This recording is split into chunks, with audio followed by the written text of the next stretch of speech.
Hello friends, आप सभी का स्वागत है मेरे यूट्यूब चैनल बाबा श्याम क्लासेज में। आज हम अध्ययन करेंगे हाई स्कूल के भौतिक विज्ञान की दूसरी इकाई विद्युत के बारे में। विद्युत एक चैप्टर स्टार्ट करने से पहले हमें सबसे पहले आवेश के बारे में जानना होगा। आवेश को इंग्लिश में चार्ज कहा जाता है। अगर हम आवेश की परिभाषा के बारे में जानना चाहें तो आवेश की परिभाषा होती है रगड़न की क्रिया के द्वारा किसी वस्तु में किसी दूसरी वस्तु को अपनी ओर आकर्षित या प्रतिकर्षित करने का जो गुण आ जाता है उसे आवेश कहते हैं। फिर से देखें, रगड़न की क्रिया के द्वारा किसी वस्तु में किसी दूसरी वस्तु को अपनी ओर आकर्षित या प्रतिकर्षित करने का जो गुण आ जाता है उसे आवेश कहते हैं। होता क्या बेटा, जनरली हम लोगों ने बचपन में किया होगा कि जब हम एक पेन ले लेते हैं और पेन को अपने सूखे बालों से रगड़ते हैं तो वह कागज़ के छोटे छोटे टुकड़ों को अपनी ओर आकर्षित करने लगती है। इसी प्रकार अगर एबोनाइट की छड़ को बिल्ली की खाल से रगड़ दिया जाए तो वो भी कागज़ के छोटे छोटे टुकड़ों को अपनी ओर आकर्षित करने लगती है। होता क्या बेटा, हम लोगों ने केमिस्ट्री में पढ़ रखा है कि डाल्टन ने बताया था कि ब्रह्मांड का प्रत्येक पदार्थ अणुओं से मिलकर बना है। अणु परमाणु से मिलकर बने हैं और परमाणु क्या बेटा, अविभाज्य है, अर्थात परमाणु को किसी भी भौतिक अथवा रासायनिक विधि के द्वारा तोड़ा नहीं जा सकता। लेकिन बाद में 3 वैज्ञानिकों ने परमाणु को 3 मूल कणों इलेक्ट्रॉन, प्रोटॉन और न्यूट्रॉन में विभाजित किया। इसके बाद हमने बहुत सारे परमाणु मॉडल के बारे में पढ़ा जिसमें इलेक्ट्रॉन, प्रोटॉन और न्यूट्रॉन की स्थिति की व्याख्या की गई। रदरफोर्ड के अल्फा कणों के प्रकीर्णन के बाद ये पता चला बेटा कि परमाणु के बीचों बीच में एक धनावेशित भाग होता है जिसे नाभिक कहा जाता है। नाभिक में प्रोटॉन और न्यूट्रॉन पाए जाते हैं और नाभिक के बाहर की कक्षाओं में इलेक्ट्रॉन चक्कर लगाते रहते हैं। क्या बेटा, नाभिक के बाहर की कक्षाओं में इलेक्ट्रॉन चक्कर लगाते रहते हैं। इस तरीके से इलेक्ट्रॉन, प्रोटॉन और न्यूट्रॉन की स्थिति के बारे में हमको पता चला। अब बताओ बेटा, अगर हम यहाँ बात करें, यहाँ पर नाभिक है और इसके चारों तरफ इलेक्ट्रॉन क्या कर रहे हैं बेटा, चक्कर लगा रहे हैं। अब होगा क्या कि ये नाभिक इस वाले इलेक्ट्रॉन पर बल लगा करके अपनी ओर क्या करेगा बेटा, आकर्षित करेगा। तो ये इलेक्ट्रॉन भी नाभिक पर किधर बल लगाएगा बेटा, अपनी ओर, क्योंकि न्यूटन के सार्वत्रिक गुरुत्वाकर्षण नियम में हमने पढ़ रखा है कि ब्रह्मांड का प्रत्येक पिंड हर दूसरे पिंड के ऊपर एक बल लगाता है, लेकिन इस बल का मान इतना कम होता है कि हम अनुभव नहीं कर पाते। नहीं होता क्या है बेटा कि नाभिक इस वाले इलेक्ट्रॉन पर बल लगाता है और ये वाला इलेक्ट्रॉन किस पर बल लगाता है बेटा, नाभिक पर बल लगाता है। यानी ये दोनों एक दूसरे पर पारस्परिक बल लगाते रहते हैं और ये इलेक्ट्रॉन अपनी कक्षा में, एक निश्चित कक्षा में लगातार क्या करता रहता है बेटा, गति करता रहता है। याद रखना, इसी प्रकार से जो दूसरी कक्षा है उसके भी समस्त इलेक्ट्रॉनों के ऊपर नाभिक बल लगाता है और वो इलेक्ट्रॉन भी नाभिक के ऊपर क्या करते हैं बेटा, बल लगाते हैं। ठीक, अगर हम देखें बेटा, तो अगर हम इस वाले इलेक्ट्रॉन को इसकी कक्षा से बाहर करना चाहें तो हमको अत्यधिक ऊर्जा की आवश्यकता होगी, क्योंकि ये इलेक्ट्रॉन नाभिक के नज़दीक है और इनके बीच जो बॉन्डिंग है वो क्या है बेटा, काफ़ी मजबूत है। लेकिन अगर इसकी तुलना में इस वाले इलेक्ट्रॉन को देखा जाए तो इस वाले इलेक्ट्रॉन को अगर हम बाहर निकालना चाहें तो हमें बहुत ही कम ऊर्जा की आवश्यकता होगी। अब देखो बेटा, होता क्या है, जब हम किसी वस्तु को किसी दूसरी वस्तु पर रगड़ते हैं तो ये बाहरी कक्षा के इलेक्ट्रॉन अपनी कक्षा को छोड़कर कहाँ आ जाते हैं, बाहर आ जाते हैं। और इन्हीं इलेक्ट्रॉनों को हम लोग क्या कहते हैं बेटा, फ्री इलेक्ट्रॉन कहते हैं। हिंदी में याद रखना, इन इलेक्ट्रॉनों को मुक्त इलेक्ट्रॉन कहा जाता है। क्या कहा जाता है बेटा, मुक्त इलेक्ट्रॉन कहा जाता है। ठीक, क्लियर। हमने आपको आवेश के बारे में बताया। क्या होता है बेटा, रगड़न की क्रिया के द्वारा किसी वस्तु में किसी दूसरी वस्तु को अपनी ओर आकर्षित या प्रतिकर्षित करने का जो गुण आ जाता है उसे आवेश कहते हैं। आवेश का मात्रक याद रखना बेटा, आवेश का मात्रक क्या होता है, कूलाम। आवेश का मात्रक क्या होता है, कूलाम। क्लियर, इतना टॉपिक आप लोगों को क्लियर हो गया होगा। अब आगे देखते हैं। अगर मान ले बेटा, माना किसी चालक में इलेक्ट्रॉनों की संख्या, माना किसी चालक में इलेक्ट्रॉनों की संख्या स्मॉल n हो, तब हमने क्या माना कोई चालक है जिसमें इलेक्ट्रॉनों की संख्या कितनी है बेटा, स्मॉल n हो, तब सूत्र होता है बेटा Q बराबर Ne। यहाँ पर Q क्या है बेटा, आवेश है, N क्या है, नंबर ऑफ इलेक्ट्रॉन है, E क्या है बेटा, चार्ज ऑफ इलेक्ट्रॉन है, N क्या है बेटा, N है नंबर ऑफ इलेक्ट्रॉन, N है नंबर ऑफ इलेक्ट्रॉन, E क्या है बेटा, चार्ज ऑफ इलेक्ट्रॉन, E क्या है बेटा, चार्ज ऑफ इलेक्ट्रॉन। और हम जानते हैं इलेक्ट्रॉन का चार्ज कितना होता है बेटा, -1.6 × 10⁻⁹ कूलाम। क्लियर। माना किसी चालक में इलेक्ट्रॉनों की संख्या यदि स्मॉल n हो तब Q बराबर क्या होता है बेटा, n होता है। यहाँ पर small n number of electron है, small e charge of electron है, यानी यहाँ पर हमने फार्मूला क्या निकाला बेटा, Q बराबर n। अब अगर विद्युत के आधार पर पदार्थ का वर्गीकरण किया जाए बेटा तो पदार्थ 3 प्रकार के होते हैं। आइए देखते हैं, पदार्थ 3 प्रकार के होते हैं बेटा। जो पहला पार्ट होता है उसको हम लोग कहते हैं सुचालक, जो दूसरा होता है उसको हम लोग कहते हैं अर्धचालक, जो तीसरा होता है उसको हम लोग कहते हैं कुचालक। आइए देखते हैं ये होते क्या बेटा। सुचालक ऐसे पदार्थ जिसमें विद्युत धारा का प्रवाह बहुत सुगमता पूर्वक होता है वे सुचालक कहलाते हैं। ऐसे पदार्थ जिसमें विद्युत धारा का प्रवाह बहुत सुगमता पूर्वक होता है वो सुचालक कहलाते हैं। जैसे चांदी, कॉपर, सोना, एल्युमिनियम, ये सारे क्या है बेटा, सुचालक हैं। याद रखना विद्युत का सबसे अच्छा चालक क्या होता है बेटा, चांदी होता है। इसके पीछे कारण क्या होता है, चांदी में मुक्त इलेक्ट्रॉनों की संख्या सबसे अधिक होती है। यही कारण होता है बेटा कि चांदी विद्युत की सबसे अच्छी चालक होती है।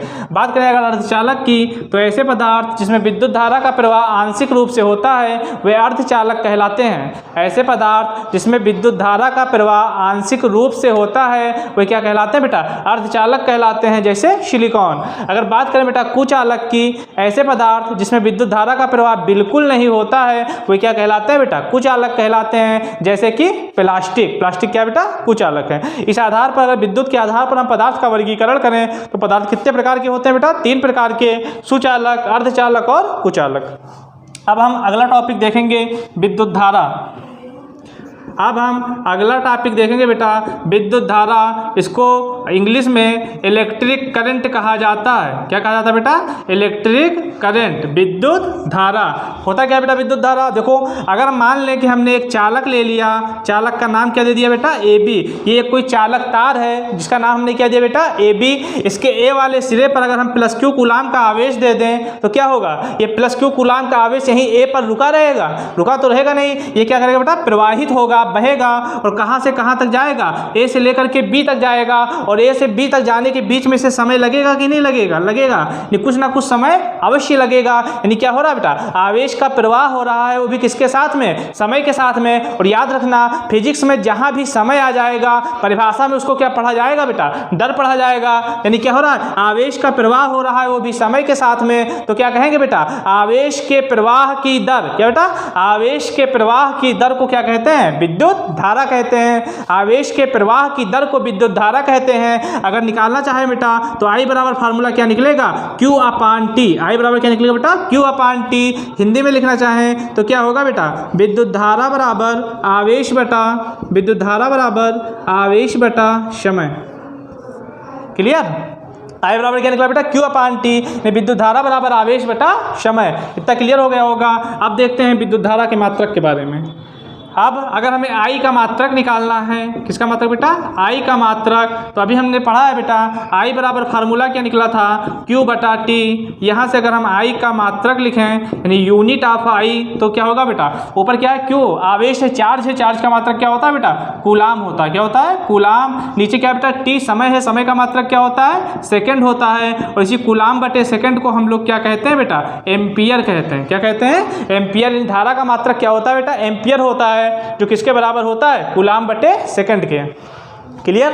आप लोगों को मैंने आवेश और विद्युत धारा के बारे में बताया है। ठीक, आपको आवेश के बारे में पता हो गया। क्या होता है आवेश, रगड़न की क्रिया के द्वारा किसी वस्तु में किसी दूसरी वस्तु को अपनी ओर आकर्षित या प्रतिकर्षित करने का जो गुण आ जाता है उसे हम लोग क्या कहते हैं बेटा, आवेश कहते हैं। ठीक, उसके बाद हमने क्या बताया, आवेश का मात्रक क्या होता है बेटा, कूलाम होता है। फिर हमने विद्युत धारा के बारे में क्या बताया कि आवेश के प्रवाह की दर को विद्युत धारा कहते हैं। I बराबर फार्मूला क्या निकला बेटा, Q/T। और धारा का मात्रक क्या होता है, एम्पियर होता है। ठीक, अब देखेंगे बेटा हम विद्युत विभव और विद्युत विभवांतर के बारे में। अब अगला टॉपिक है हमारा विद्युत विभव सच दैट विभवांतर। अब क्या देखेंगे बेटा, विभव और विभवांतर के बारे में। अगर हम बात करें विद्युत विभव की तो आपको लोगों को हमने पहले भी बताया है कि अगर एक चुंबक ले लें, क्या करें बेटा, चुंबक ले लें, तो हम लोगों ने जनरली देखा बेटा कि चुंबक के पास अगर यहाँ ला करके हम कोई लोहे की चीज़ रख दें तो ये कि चुंबक क्या करता है, इसको चिपका लेता है, यानी आकर्षित कर लेता है। अगर इसको यहाँ पर रख दें तब भी ये क्या करता है बेटा, इसको आकर्षित कर लेता है। लेकिन अगर इसको यहाँ पर रख दें तो इसको आकर्षित नहीं कर पाता। तो ऐसी क्या खास बात थी कि यहाँ पर लोहे की चीज़ को इस चुंबक ने आकर्षित कर लिया, जबकि वहाँ पर उसको आकर्षित नहीं कर पाया। तो क्या देखा गया बेटा कि जहाँ पर चुंबक रखा जाता है वह चुंबक अपने चारों ओर एक क्षेत्र उत्पन्न करता है। अब उस क्षेत्र के अंदर अगर कोई लोहे की चीज़ या कोई दूसरा चुंबक रख दिया जाएगा तो वह अपने ऊपर बल का अनुभव करेगा।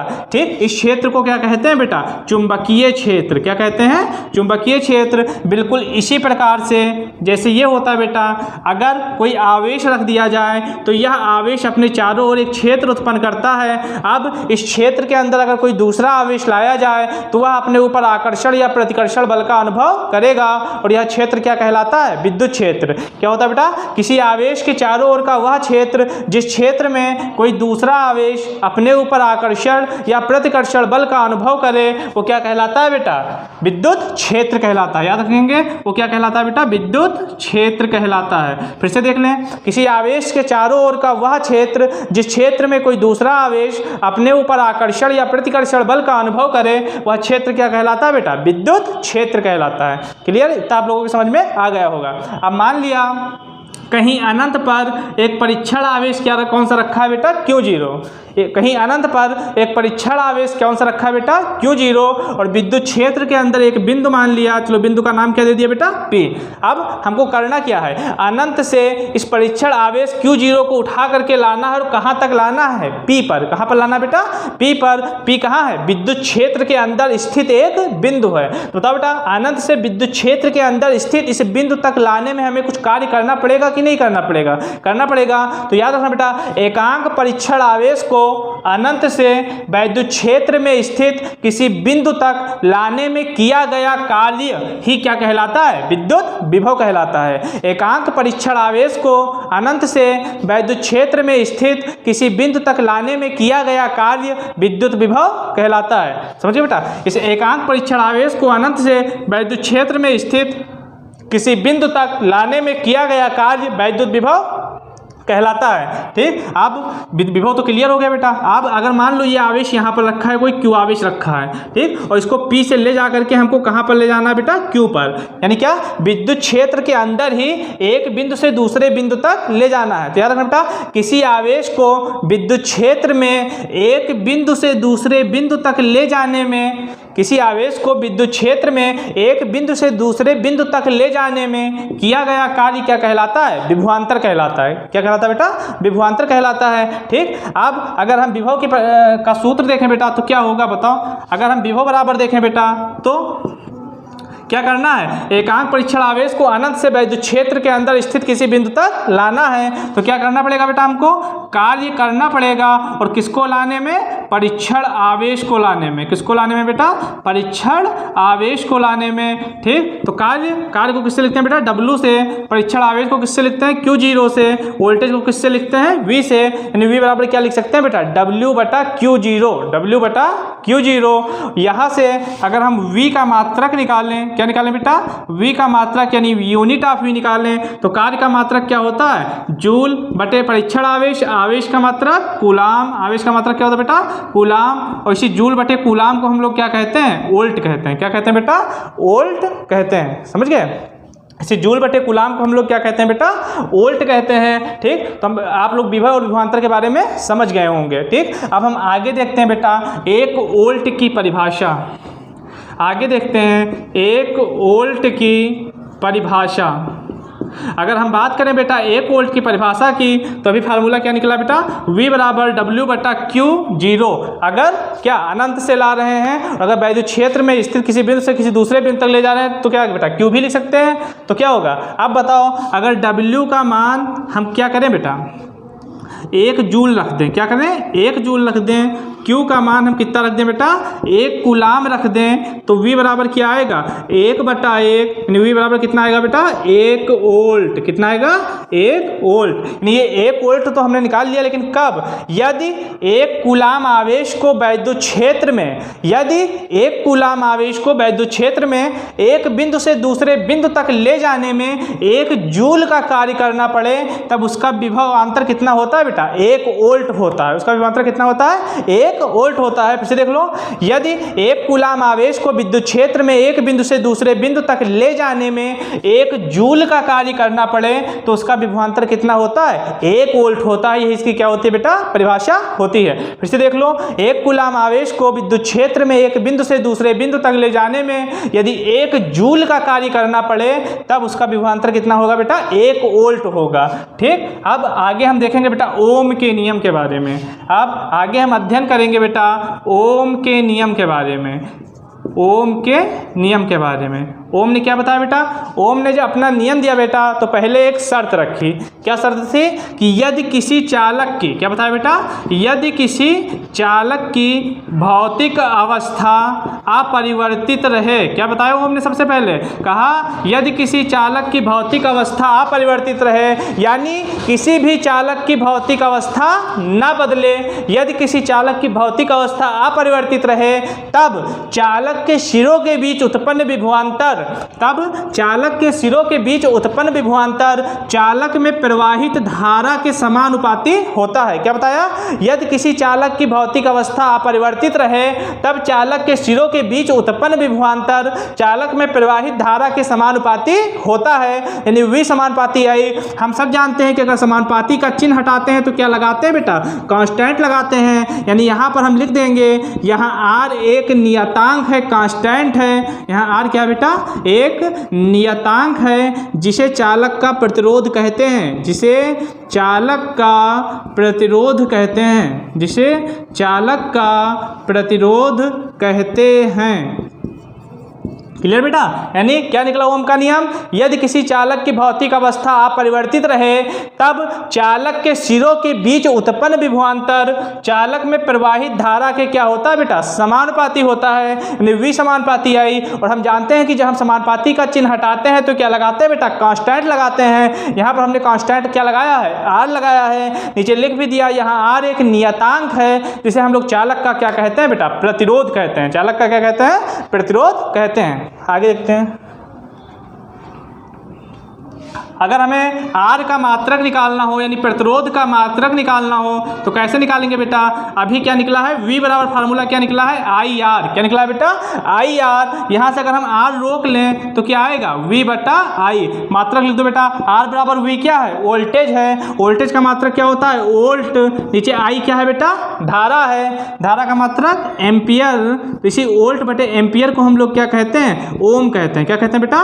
ओम। और इसका नोटेशन ऐसे होता है। प्रतिरोध का मात्रक क्या होता है बेटा? ओम। प्रतिरोध का मात्रक क्या होता है? ओम। प्रतिरोध के बारे में हम लोग समझ गए। अब हमको क्या करना है बेटा? हमको पढ़ना है प्रतिरोधों के संयोजन के बारे में। लेकिन एक चीज़ और देखना बेटा, प्रतिरोध का नोटेशन क्या होता है? प्रतिरोध को ऐसे निरूपित करते हैं, इस तरीके का अगर कहीं बना दिखाई देगा तो इसका मतलब किसकी बात हो रही है बेटा? प्रतिरोध की बात हो रही है। किसकी बात हो रही है? प्रतिरोध की। तो ओम के नियम को पढ़ने के बाद में अब हम लोग अध्ययन करेंगे प्रतिरोधों के संयोजन का।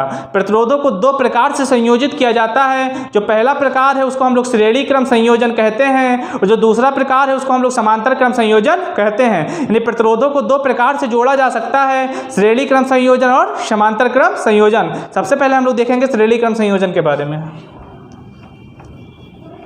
अगर हम बेटा श्रेणी क्रम संयोजन के बारे में देखें, इसमें होता क्या है? ध्यान से देखें। हम पढ़ने जा रहे हैं बेटा श्रेणी क्रम संयोजन। क्या पढ़ने जा रहे हैं? श्रेणी क्रम संयोजन।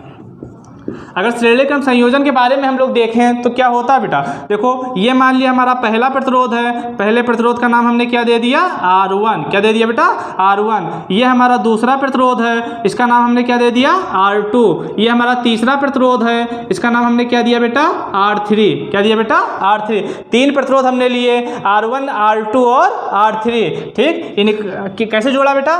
पहले प्रतिरोध के दूसरे सिरे को दूसरे प्रतिरोध के पहले सिरे से, दूसरे प्रतिरोध प्रतिरोध के दूसरे सिरे को तीसरे प्रतिरोध के पहले सिरे से, फिर से देखो कैसे जोड़ा, पहले प्रतिरोध के दूसरे सिरे को दूसरे प्रतिरोध के पहले सिरे से, दूसरे प्रतिरोध के दूसरे सिरे को तीसरे प्रतिरोध के पहले सिरे से, और इसी प्रकार आगे संयोजित करते जाते हैं, और इस प्रकार का संयोजन श्रेणी क्रम संयोजन कहलाता है। ठीक, अब इसका कनेक्शन किससे करेंगे बेटा? बैटरी से। किससे करेंगे? बैटरी से। इसका कनेक्शन हमने किससे कर दिया बेटा? बैटरी से। मान लिया बैटरी का वोल्टेज कितना है बेटा? V। बैटरी का वोल्टेज कितना है? V। और इससे जो धारा बह रही है वो कितने एम्पियर की बह रही है बेटा? I एम्पियर की। याद रखना R1 में भी धारा कितनी जाएगी? I। R2 में भी धारा कितनी जाएगी? I। R3 में भी धारा कितनी जाएगी? I। लेकिन जो ये विभव है बेटा ये जा करके 3 भागों में बढ़ जाता है। R1 में जो विभव जाता है मान लिया वो कितना है बेटा? V1।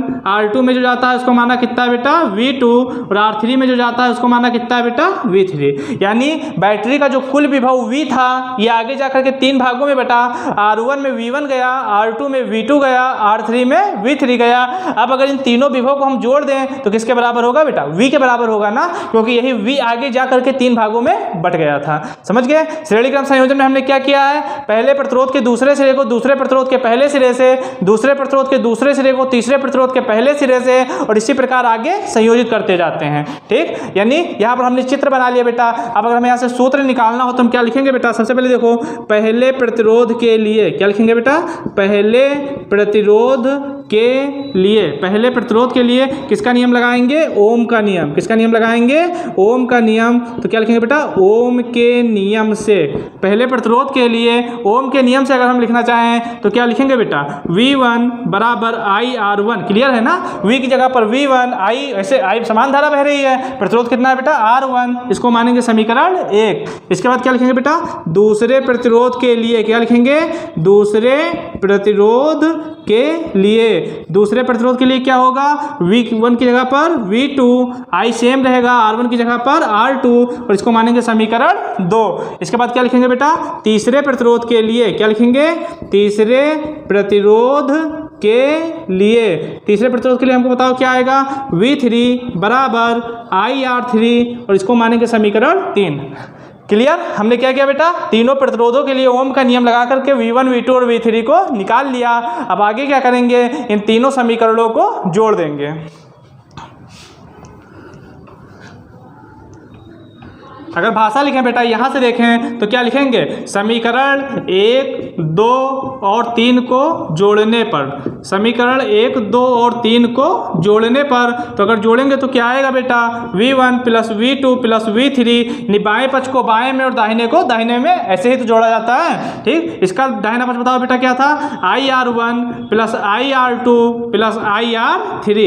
ठीक, अभी हमने बताया था कि अगर V1, V2, V3 तीनों को आपस में जोड़ दिया जाए तो किसके बराबर हो जाएगा? V के। लिखना चाहो तो हम लिख सकते हो बेटा कि वी नो दैट, हम जानते हैं कि, वी नो दैट कि V1 plus V2 plus V3 ये किसके बराबर होगा? V के। सो यानी इसलिए अब हो जाएगा V बराबर IR1 plus IR2 plus IR3। आगे करें बेटा, अगर इसमें से I कॉमन ले लें तो क्या बचेगा? R1 plus R2 plus R3। Clear?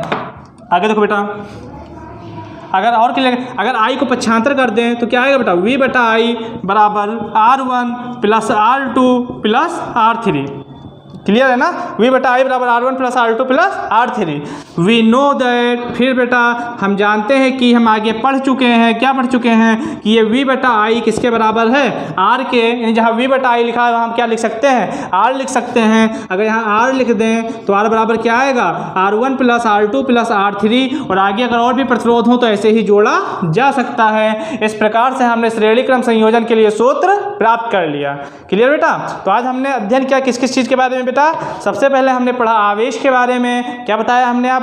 कि रगड़न की क्रिया के द्वारा किसी वस्तु में किसी दूसरी वस्तु को अपनी ओर आकर्षित या प्रतिकर्षित करने का जो गुण आ जाता है उसे हम लोग क्या कहते हैं? आवेश कहते हैं। आवेश दो प्रकार के होते हैं, धन आवेश और ऋण आवेश। जब किसी चालक से इलेक्ट्रॉन निकल जाते हैं तो उस पर धन आवेश आ जाता है। जब किसी चालक में इलेक्ट्रॉन प्रवेश कर जाते हैं तो उस पर ऋण आवेश आ जाता है। इसके बाद हमने विद्युत धारा के बारे में बताया कि आवेश के प्रवाह की दर को विद्युत धारा कहते हैं। धारा का मात्रक क्या होता है बेटा? एम्पियर होता है। फिर हमने विद्युत क्षेत्र के बारे में बताया कि किसी आवेश के चारों ओर का वह क्षेत्र जिस क्षेत्र में कोई दूसरा आवेश अपने ऊपर आकर्षण या प्रतिकर्षण बल का अनुभव करता है विद्युत क्षेत्र कहलाता है। फिर विद्युत विभव के बारे में बताया क्या कि एकांक परीक्षण आवेश को अनंत से विद्युत क्षेत्र में स्थित किसी बिंदु तक लाने में किया गया कार्य विद्युत विभव कहलाता है। फिर अगर एक विद्युत विभव में एक बिंदु से दूसरे बिंदु तक ले जाने में विद्युत क्षेत्र में स्थित किसी आवेश को एक बिंदु से दूसरे बिंदु तक ले जाने में किया गया कार्य विद्युत विभवांतर कहलाता है।